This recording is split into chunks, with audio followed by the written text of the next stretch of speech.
Mas então vamos entrar no assunto, né? O que é o design de serviços de fato, né? O design de serviço ele é definido sempre com uma abordagem centrada no ser humano, no usuário. Então, ele é tido como uma abordagem holística, ou seja, ele olha o todo do serviço, ele não olha somente uma questão específica, ele é iterativo, ele está sempre se recriando, se acontecendo, e a ideia principal sempre é criar novos e melhores e serviços mais fortes e mais que atendam melhor a experiência do usuário. O design de serviço ele integra uma perspectiva de meio que por meio de um processo criativo que principalmente busca compreender a experiência dos stakeholders, que são as pessoas envolvidas no serviço. Esses stakeholders não são somente o usuário, a pessoa final, ou o ser final. Ele envolve todas as pessoas envolvidas no processo, desde a pessoa que atende, a que fabrica, a que entrega, os fornecedores, todo esse processo. E assim, a ideia então é projetar novos serviços futuros através de uma ideação. Então vai criando, e daí entra na parte de prototipagem, para daí a implementação. O legal do design de serviços é que ele nunca para de ser criado. Então, assim, conforme ele vai acontecendo, ele vai se criando e recriando, porque vão surgindo novas demandas, vão surgindo novas ideias, vão surgindo novos processos que se espera que aconteça. E por que pensar em serviços, né? Por que a gente fala tanto em design de serviço agora que está tão em alta também, né? Primeiro, justamente para tornar a experiência de todos os stakeholders envolvidos, todo esse pessoal que eu falei agora há pouco, melhor e mais eficaz, né? Ter uma experiência mais fluida, mais funcional, mais assim, resolvida em todos os seus aspectos, em todos os seus passos. Ele fideliza o usuário. Então, assim, um serviço bem prestado, um serviço bem atendido, ele sempre fideliza o usuário. A gente sempre volta quando a gente é bem atendido. Acho que todo mundo já teve alguma experiência nesse sentido, de voltar por ser bem atendido, ou por ter tido uma boa resposta e um bom recurso disso. Ele pode otimizar o uso de recursos. Então, assim, de certo modo, o serviço pode ser sustentável se for assim aplicado, ou otimizar recursos financeiros da empresa e assim por diante. E hoje, no Brasil, a gente entende que o serviço, o setor de serviços, ele representa em torno de 63% do PIB nacional e 68% dos empregos gerados no país. Isso é uma fonte bem recente da Fundação Getúlio Vargas. Então, o que quer dizer? Apesar de a gente ter tanto serviço, tanta prestação de serviço, porque nós temos o serviço público, o serviço privado e outros serviços de educação e assim por diante, ele é ainda muito pouco pensado e desenvolvido na experiência do usuário e na relação da experiência do usuário. E as características dos serviços, de fato, então? As características do serviço elas são quatro, de acordo com Kotler e Keller. Eles trazem para a gente. Primeiro é que ele é intangível, a gente não pode tocar, não pode se tocar, e assim por diante. Ele é inseparável, todo o processo acontece para obter a melhor experiência do usuário, e ela acontece conjuntamente, ela não pode ser separável. Ela é variável, porque o serviço que é prestado para mim não vai ser o mesmo serviço que é prestado para vocês que estão me ouvindo aqui. Cada um de nós vai ter uma necessidade e uma questão específica em que o serviço vai buscar atender. E ele pode ser chamado de perecível. Por quê? Não é porque ele vai estragar se guardar, é porque ele acontece uma única vez. E quando eu tiver esse serviço de novo, ele vai ser diferente da vez que aconteceu anteriormente.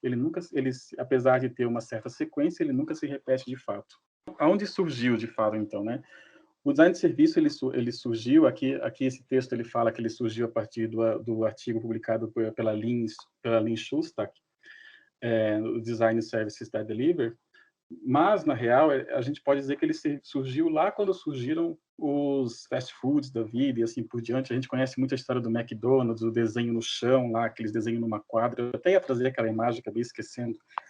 O desenho de uma quadra, onde eles desenham toda a cozinha num projeto de fazer a cozinha ser funcional e conseguir entregar o produto o quanto antes, né? O produto que sai do serviço e assim por diante. Mas essa Lynn Shostak foi quem publicou a primeira vez e falou sobre a importância de se desenhar os serviços para entregar. E ela trouxe a partir da ferramenta chamada Blueprint, que é uma ferramenta que a gente vai falar um pouco mais para frente depois, mas é uma ferramenta que delineia todas as etapas do processo do serviço, todos que acontecem lá na frente na interação com o usuário, lá nos fundos que o usuário não vê, quem está dando apoio e assim por diante. No ano de 91, o Service Design se tornou oficialmente uma disciplina, então, né? Tratada como disciplina através do Michel Earlhoff. professor da Call International School of Design, que é inclusive onde nasce o design de serviços. Hoje em dia tem a Birgit Mager lá, que é famosa. Aliás, pode procurar lá no LinkedIn, lá. Depois eu passo o nome para vocês se quiserem. Ela está sempre postando coisas. E em 2001 foi criada em Londres a Livio, que é a primeira consultoria de inovação e design. Isso aqui não é puxação de sardinha, gente. Apareceu na história. Eu estava pesquisando e encontrei, e de fato ela surgiu como a primeira consultoria de inovação e design em Londres em 2001. Desde 2010 ela opera aqui no Brasil também, na parte de serviços, de consultoria de inovação e serviços para empresas privadas. E essa é uma frase que apareceu hoje, que eu estava rodando o Instagram hoje, ela apareceu e eu achei ela muito boa trazer para vocês. Porque ela fala assim como qualquer boa peça de teatro ou filme, um serviço de qualidade ele deve manter um senso de expectativa sem exigir muito esforço da gente. Então, quando a gente quer um serviço, ele tem que atender, a gente tem a nossa demanda e a gente também tem as nossas tarefas nesse serviço, mas ele não deve exigir demais da gente. E a nossa expectativa deve ser atendida no mínimo. A gente fala assim, no mínimo. O ideal é, surpreender a gente para que a gente volte. E tudo isso envolve capturar o interesse da gente mesmo, de cada usuário desse serviço, a partir de uma boa narrativa. É ela que vai nos dar suporte e sustento para que a gente possa seguir nesse serviço e voltar a querer ter esse serviço. E o UX, né? Vamos lá.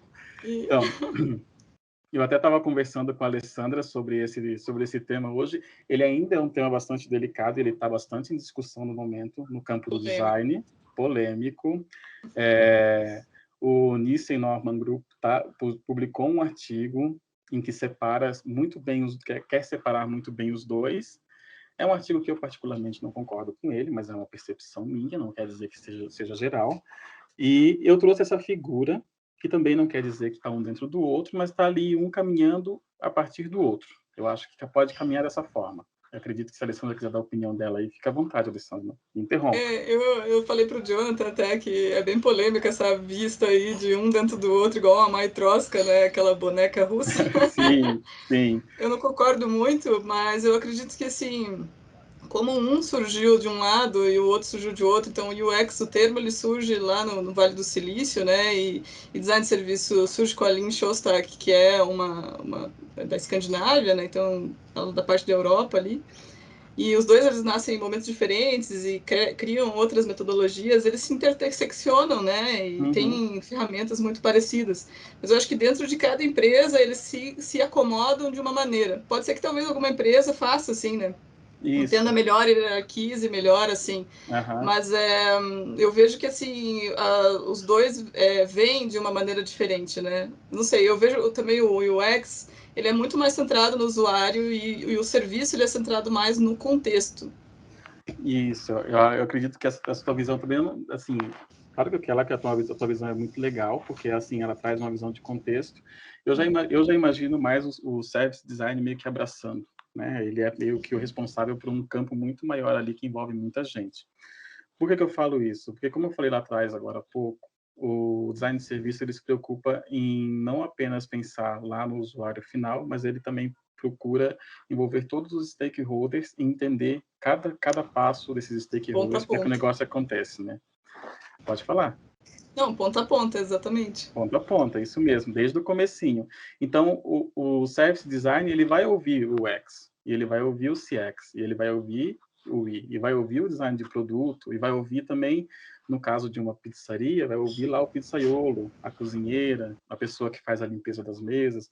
Ele vai ouvir todo mundo. E o fornecedor do trigo vai ouvir também, para justamente tentar promover a melhor experiência para o usuário final e para todos que estão envolvidos nele também. O design de serviço, imagine o design de serviços agora. Ele considera como um negócio todo opera, para entregar o serviço lá para o usuário final. Né? Assim, muita gente chama de cliente, eu chamo de usuário, porque assim, às vezes o usuário não necessariamente pode ser um cliente. O CX é o Customer Experience, né? que é a experiência do cliente. Então, ele concentra-se na experiência do cliente de fato, quando ele se envolve com o serviço.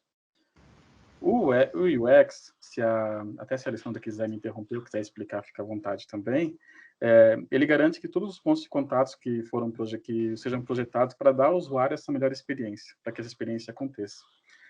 E o UI, que é o User Interface, ele projeta os canais digitais para tornar a forma amigável e acontecer assim, diferente.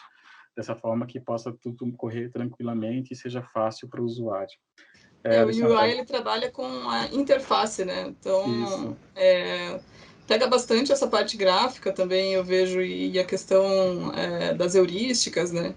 E eles também se interseccionam bastante com o UX ali. Isso. Tanto que muitas vezes o profissional de UI é o profissional de UX também, eles Evoluído, né? é um evoluído, o CX também, às vezes está envolvido nos... Então, assim, assim a gente tenta separar, mas no fundo não tem separação. É um grande grupo trabalhando numa mesa redonda. Eu sempre gosto eu gosto mais dessa alegoria. É todo mundo numa mesa redonda decidindo junto como vai acontecer as coisas. Uhum.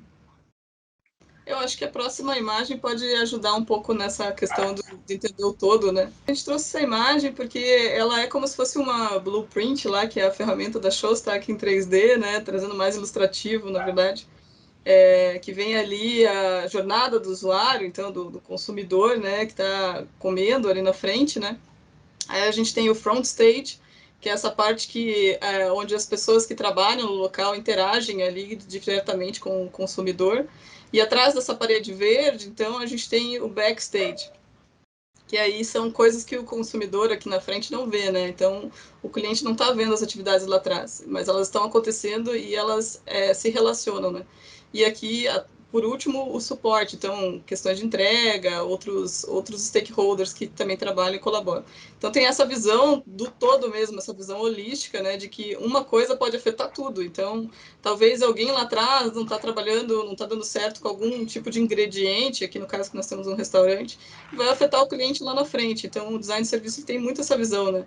De que às vezes você tem um problema aqui na frente, mas talvez não seja assim que você solucione, talvez seja lá atrás que você solucione. Uhum, uhum. Assim, o professor Aguinaldo, quando ele explica essa ferramenta do Blueprint, ele gosta muito de fazer alegoria com o teatro, né? Exatamente. O teatro tem os atores que estão atuando ali na frente do palco, tem as pessoas que estão assistindo, que no caso seriam os usuários que estão ali na frente assistindo, e atrás do palco tem todo um processo gigante que a gente nem imagina, de maquiadores, contra-regras, montadores de cenário, pessoas atuando, iluminação, som, enfim, né? Uma quantidade de gente lá atrás trabalhando, que também, se eles não fizerem a parte deles lá, os atores não podem fazer a parte deles ali na frente, que não dá experiência legal para o usuário lá na frente que está assistindo. Pessoal, só uma dúvida pontual. Claro. O Clairo pergunta: qual é o diferencial de CX e UX? Os dois não se referem ao mesmo indivíduo? Não, não é necessariamente, porque o usuário seu pode ser, não pode ser não o cliente, mas alguém que trabalha no local, por exemplo. Isso. Eu acho que o CX ele busca entender e melhorar a experiência do consumidor final, do cliente final, não é isso, Alessandra? Eu entendo também assim, entendo que ele trabalha muito com questões mais comerciais, assim, é a questão do cliente mesmo, né? Atendimento, questões como satisfazer, quais são as questões que o cliente precisa, né, resolver. Isso. E o UX ele se preocupa mais com um todo. O UX pode estar preocupado, por exemplo, em melhorar uma experiência de uma pessoa que está trabalhando internamente na empresa e resolvendo um problema que vai afetar lá no CX. Entendeu? Pode ser, sei lá, vamos dizer ali, o cozinheiro. Isso, seria o cozinheiro. O cozinheiro não fica feliz trabalhando, então a gente entende todo aquele ecossistema dele ali, né? Acredito que seja mais ou menos dessa forma assim que a gente olha.